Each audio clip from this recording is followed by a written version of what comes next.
दिल्ली धमाके को लेकर है, जहां फरीदाबाद की अल फलाह यूनिवर्सिटी में जांच अब तेज हो चुकी है। अल फलाह यूनिवर्सिटी बम निरोधक दस्ता पहुंच चुका है और इस यूनिवर्सिटी में हरियाणा पुलिस का दस्ता भी मौजूद है।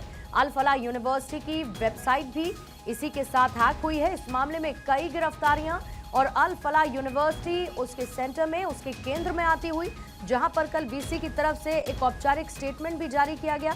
इस मामले में कई गिरफ्तारियां हुई हैं और सूत्रों के हवाले से बहुत खुलासे लगातार हो रहे हैं। दिल्ली में जो लाल किले में ब्लास्ट हुआ, अल फलाह यूनिवर्सिटी में, जहां दूसरी तरफ जांच बढ़ रही है, बम निरोधक दस्ता यहां पर पहुंच चुका है। हरियाणा पुलिस की टीम भी इस वक्त मौजूद है। और आइए सीधे आपको लिए चलते अल फलाह यूनिवर्सिटी, जहां पर मेरे सहयोगी इंदर यादव इस वक्त मौजूद हैं। इंदर, बम निरोधक दस्ता वहां पर पहुंचा है और जांच के केंद्र में अल फलाह यूनिवर्सिटी लगातार नजर आ रही है। वहां पर किस तरीके की तफ्तीश आगे बढ़ते हुए हम देख रहे हैं? इस साइड अगर हम देखें तो यहाँ पर भी देखिए पुलिस का जो एक काफिला है वो दोबारा अंदर गया है और अब से कुछ ही देर पहले पूर्णिमा अगर हम बात करें तो जो यहाँ पर बॉम्ब डिस्पोजल स्क्वाड है वो अल फलाह यूनिवर्सिटी के अंदर गया है। यानी कि आप ये सोच सकते हैं कि आखिरकार इस यूनिवर्सिटी के अंदर है क्या यहाँ पर भी कुछ बरामद हुआ है, क्योंकि एक संदिग्ध कार ब्रीजा जिसकी तलाश चल रही थी, जम्मू कश्मीर पुलिस उसको उस कार को सस्पिशियस मान रही थी पूर्णिमा, और वो कार अल फलाह यूनिवर्सिटी के अंदर पाई गई है। और उस कार की जब डिटेल्स निकाली गई हैं तो शाहीन सईद के नाम पर रजिस्टर है, यानी कि शाहीन की एक और कार इस यूनिवर्सिटी के अंदर पार्क थी। जम्मू कश्मीर पुलिस की बात करें या फिर हम हरियाणा पुलिस की बात करें, बॉम्ब स्क्वाड जो है इस वक्त यहाँ पर अंदर खुद मौजूद है और अब से कुछ ही देर पहले ये बॉम्ब डिस्पोजल स्क्वाड जो है पूर्णिमा अंदर दाखिल हुआ है। तो पूरे अगर टेरर मॉड्यूल की हम बात करें तो आप ये सोच सकते हैं कि ये वो यूनिवर्सिटी है जो एपिक सेंटर बना हुआ है। यहीं से पूरी साजिश रची गई, पूरे देश को दहलाने की ये साजिश थी। और अब अंदर हम जैसे अभी तस्वीरों में हमने देखा पूर्णिमा कि पुलिस के जो आला अधिकारी हैं एक बार दोबारा एंटर हुए हैं। जम्मू कश्मीर की पुलिस जो है वो खुद एक बार यहाँ पर पहुंची है। हरियाणा पुलिस और दिल्ली पुलिस की टीम यहाँ पर मौजूद है। और आप एक बार तस्वीरें दोबारा देखिए, यहाँ पर पुलिस की एक और जो कार है वो आपको अंदर जाती हुई तस्वीरों में दिखाई दे रही होगी। तो कहीं ना कहीं इस यूनिवर्सिटी में कुछ तो है जिसकी जांच पुलिस और एजेंसियां करना चाहती है। क्योंकि देखिए अगर हम बात करें 2900 किलो अमोनियम नाइट्रेट पूर्णिमा जो बरामद हुआ था, साजिश बहुत बड़ी थी, सिर्फ लाल किला ही टारगेट नहीं था।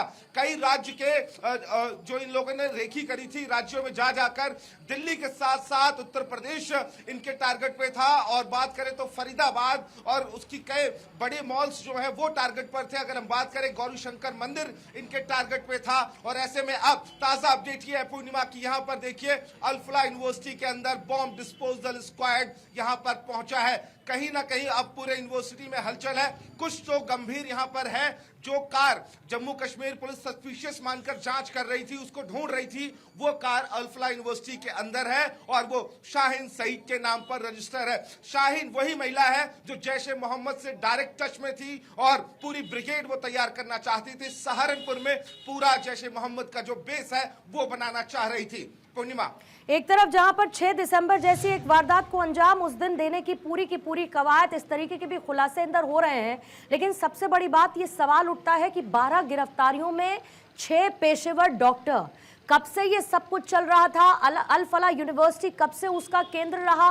कैसे ये पूरी की पूरी प्लानिंग बिगड़ी? कौन कौन इनके संपर्क में था? अब तो ईडी की भी एंट्री हो चुकी है टेरर फंडिंग को लेकर। अब ईडी इसमें जांच कर रही है। बिल्कुल निश्चित रूप से पूर्णिमा देखिए, जो जांच एजेंसियों ने अब तक जांच की है उसमें कई जो बड़े खुलासे हैं परत दर परत हो रहे हैं। अगर हम बात करें तो देखिए जो शाहीन है वो डायरेक्टली जो जैश ए मोहम्मद जिसकी बात करते हैं, जो एक ऐसा संगठन है जो भारत में हमेशा भारत में कहीं ना कहीं इस तरह की घटनाओं को अंजाम देने के लिए जाना जाता है। 26/11 जैसा हमला ये लोग करना चाहते थे और शाहीन डायरेक्ट जैश ए मोहम्मद के टच में थी। तुर्की कनेक्शन भी इसमें पूर्णिमा सामने आया। और ऐसे में अगर हम बात करें ईडी की एंट्री हो गई है, मनी ट्रेल की जांच की जाएगी। लेकिन देखिए बड़ी बात यह है कि 12 गिरफ्तारियां, 100 से ज्यादा लोग डिटेन किए जा चुके हैं, लगातार उनसे पूछताछ चल रही है। संदिग्ध ये कार, ये चौथी कार बरामद की है इस बार पुलिस ने, क्योंकि देखिए एक वो i20 कार जिसमें ब्लास्ट हुआ, 12 लोगों की मौत हो जाती है और 20 से ज्यादा लोग घायल हैं। एलएनजेपी अस्पताल में जिंदगी और मौत की लड़ाई लड़ रहे हैं। दूसरी वो कार शाहीन की स्विफ्ट कार थी जिसमें से लाइव कार्टेजेस बरामद होते हैं, अत्याधुनिक हथियार बरामद होते हैं। तीसरी कार की अगर हम बात करें तो जो खंदावली से बरामद हुई इको स्पोर्ट्स कार, जिसको लगातार जांच एजेंसियां ढूंढ रही थी। चौथी ये कार जो है ब्रीजा, वो भी शाहीन के नाम पर ही रजिस्टर है। और ठीक मेरे पीछे जो आप ये यूनिवर्सिटी देख रहे हैं, इसी यूनिवर्सिटी के अंदर वो कार खड़ी हुई मिली है और जांच की जा रही है। क्या उस कार में भी कुछ विस्फोटक बरामद हुए हैं, ये जांच के बाद पता चल पाएगा। क्या बम डिस्पोजल स्क्वाड ऐसे ही कहीं एंटर नहीं करता है, कुछ ना कुछ तो इस यूनिवर्सिटी के अंदर है। और जैसे ही पता चलेगा सबसे पहले हम अपने दर्शकों को बताएंगे। पूर्णिमा, मैं आपके पास आ रही हूँ इंदर, जिस बात का देखिए जिक्र आप कर रहे हैं, आपने खुद बताया कि 4 कार अभी तक बरामद हो चुकी हैं, जिसमें एक ब्रेजा कार का जिक्र अभी अभी इंदर की तरफ से किया गया। ये डॉक्टर शाहीन की ब्रेजा कार है। अब इस ब्रेजा कार की भी जांच होगी। एक तरफ जहां पर टेरर फंडिंग मामले में कहां से इतने पैसे जुटाए गए, लगभग 23 लाख की रकम बताई जा रही है। कुछ पैसों को लेकर विवाद भी उन लोगों के बीच में था जो इस पूरे टेरर मॉड्यूल को आगे बढ़ा रहे थे। किस तरीके से विस्फोटक को जुटाया गया, कहां कहां से खरीदा गया, कौन कौन सा कनेक्शन निकल के सामने आ रहा है। लेकिन ये जो ब्रेजा कार डॉक्टर शाहीन की बरामद की गई है, अब इसकी भी जांच होगी, ये भी बात सामने आई है। इससे पहले स्विफ्ट डिजायर से लेके एक इको स्पोर्ट और i20 जैसी गाड़ियां जिनका इस्तेमाल किया गया, और फिलहाल ये 4 गाड़ियां बरामद कर ली गई हैं। डॉक्टर शाहीन की ब्रेजा कार, अब इसकी भी जांच होगी। देखिए ये हरियाणा नंबर है। जो पुरानी गाड़ियां थी उनको मॉडिफाई किया जाता था, उनका इस्तेमाल किया जाता था, और पूरी की पूरी ये एक बड़ी साजिश। और देखिए पूरी डिटेल्स भी इस गाड़ी की सामने आ चुकी है। शाहीन के नाम पर ये गाड़ी रजिस्टर्ड है। सारी डिटेल्स इस वक्त आपके सामने है। साथ ही अहमद अंसारी और जो केयर ऑफ में शाहिद अंसारी का नाम इसमें लिखा हुआ है। साथ ही ये पता शाहीन सईद का नाम, जिस नाम पर ये गाड़ी, ये ब्रेजा कार रजिस्टर्ड है, और इसकी अब जांच होगी। इंदर एक बार फिर से आपके पास आते हुए, इसमें और जांच कहां कहां तक पहुंच रही है, क्योंकि एक्ट ऑफ वॉर कल जब कैबिनेट की बैठक हुई और उस कैबिनेट की बैठक के बाद इसे क्लियरली टेरर अटैक माना गया। और ये डे 1 से हम इस बात की चर्चा कर रहे थे कि ये टेरर अटैक ही है, एक बड़ी साजिश को अंजाम देने की कोशिश है। लेकिन किस तरीके से अब इसको लेकर आगे बढ़ा जा रहा है, कब तक हम माने कि एक कंक्लूसिव स्टेट में हम पहुंच पाएंगे, क्योंकि अभी तो सिर्फ 12 गिरफ्तारियां, ये माना जा रहा है अभी तो बहुत लोगों को पकड़ने वाली है जांच एजेंसी। देखिए पूर्णिमा, बिल्कुल देखिए, अगर हम बात करें कंक्लूजन की, तो मुझे नहीं लगता कि इतनी जल्दी जांच एजेंसियां किसी कंक्लूजन पे पहुंचने वाली हैं। क्योंकि देखिए ये स्लीपर सेल्स का व्हाइट कॉलर मॉड्यूल है। व्हाइट कॉलर वो जो पढ़े लिखे डॉक्टर है, जो लगातार जैशे मोहम्मद के लिए काम कर रहे थे, भारत में ही रह के भारत को दहलाने की साजिश रच रहे थे। कोई बतौर डॉक्टर काम कर रहा है, कोई बतौर प्रोफेसर काम कर रहा है, लेकिन साजिश क्या थी कि देश को दहलाना है और ऑपरेशन सिंदूर का बदला लेना है। तो ऐसे में देखिए कंक्लूजन मुझे नहीं लगता कि इतनी जल्दी निकल पाएगा।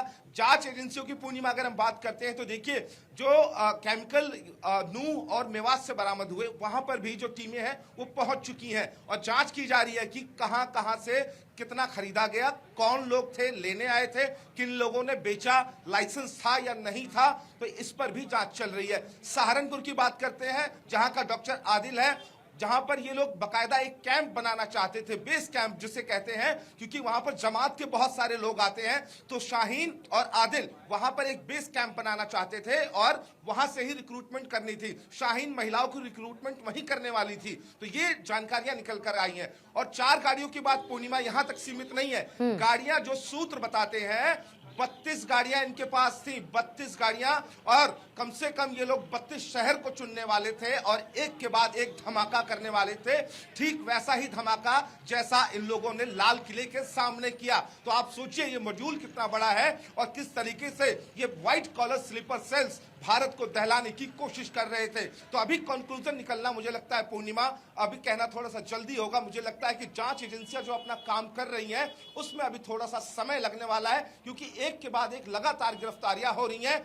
12 लोग अब तक टोटल गिरफ्तार है, 100 से ज्यादा डिटेन है। सर्च ऑपरेशन अगर हम बात करें तो नूह में सर्च ऑपरेशन चल रहा है, मेवात में सर्च ऑपरेशन चल रहा है, जम्मू कश्मीर में चल रहा है, सहारनपुर में चल रहा है, और हरियाणा फरीदाबाद की बात करें जहां इस वक्त भारत 24 की टीम मौजूद है, यहां पर तक बॉम्ब डिस्पोजल स्क्वाड पहुंच गया है। तो यूनिवर्सिटी के अंदर भी कुछ ना कुछ है। तो ऐसे में देखिए कुछ ही देर में साफ हो पाएगा कि आखिरकार बॉम्ब डिस्पोजल स्क्वाड अंदर क्यों दाखिल हुआ, क्या अंदर भी विस्फोटक है, या जो गाड़ी बरामद हुई है जो शाहीन के नाम पे रजिस्टर है, क्या उस गाड़ी से कुछ ऐसा बरामद हुआ है कि बॉम्ब डिस्पोजल स्क्वाड को यहां पर बुलाना पड़ा। तो ये टेरर मॉड्यूल बहुत बड़ा है, 2900 किलो अमोनियम नाइट्रेट पूर्णिमा बहुत बड़ा होता है। पूरा का पूरा शहर राख हो सकता है, खाक हो सकता है। तो ऐसे में देखिए अब जो जांच का दायरा है जैसे जैसे बढ़ रहा है वैसे खुलासे परत दर परत हो रहे हैं। बिल्कुल, और इस पर आप अंदर नजर रखिएगा। और खासतौर पे जब हम कंक्लूजन की बात करते हैं, स्पेसिफिकली जिस तरीके की गिरफ्तारियां हो रही हैं, पूछताछ होगी, पूछताछ में और कौन कौन लोग इन्वॉल्व थे, सारी की सारी जांच एजेंसीज ईडी तक लगी हुई है। फरीदाबाद, कानपुर, जम्मू, पुलवामा, यहां तक इसके डॉट्स कनेक्ट हो रहे हैं। 12 डॉक्टर्स की अभी तक गिरफ्तारी हो चुकी है, लेकिन हमले की साजिश बहुत बड़ी प्लान की गई थी, जिसमें दिल्ली की घटना देखने को मिली और उसके बाद से ये गिरफ्तारियां भी हो रही हैं, जांच आगे बढ़ रही है। बहुत बहुत शुक्रिया आपका इंदर।